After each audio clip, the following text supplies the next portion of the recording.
because I found this amazing when you were doing it, and this is, I think, when you send quite a few books, didn't you, to UK politicians? Only 300. Trying to educate them. Well, trans rights are, I don't know how to word it, but other than can say under attack right now. They're under attack from, I'm going to say fascists. It's a real horrific word to use, but that's what it is.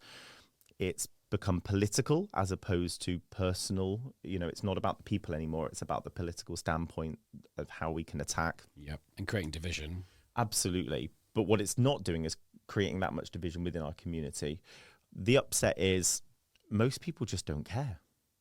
Most people aren't bothered by it, but the tiny, minute percentage of people who do care have an incredibly large voice and have an incredibly large ability to interact and engage with the people who don't care. That starts to change minds. So Sean Fay wrote an incredible book, The Transgender Issue.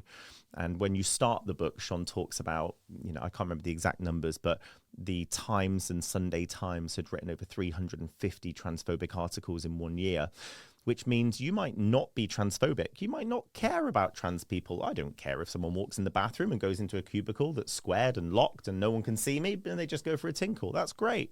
Crack on with your life. But when you're reading a newspaper that every single day makes a subtle transphobic remark, by the end of the year, you become transphobic because the messages slowly seep in. We know this through history. They know this, which is why they're doing it in this way.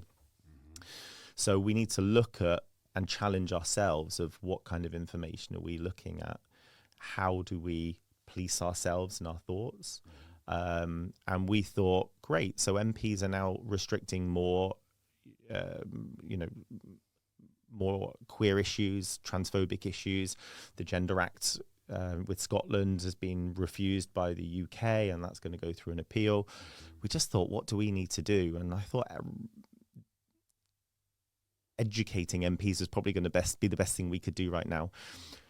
There's a wonderful trans lady out there called Christine Burns. She wrote Trans Britain.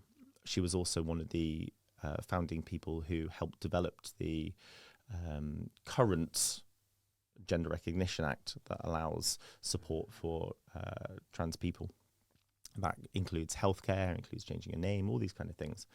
Now, that's years and years old, but she created this wonderful book that shows us the history of the trans movement through the UK and trans people, that we've always existed, that we're not new. So we thought, if politicians are going to create laws around our community, they probably best be educated about our community first. So we got 300 books together, packaged them up to a load of Tory MPs and sent them out.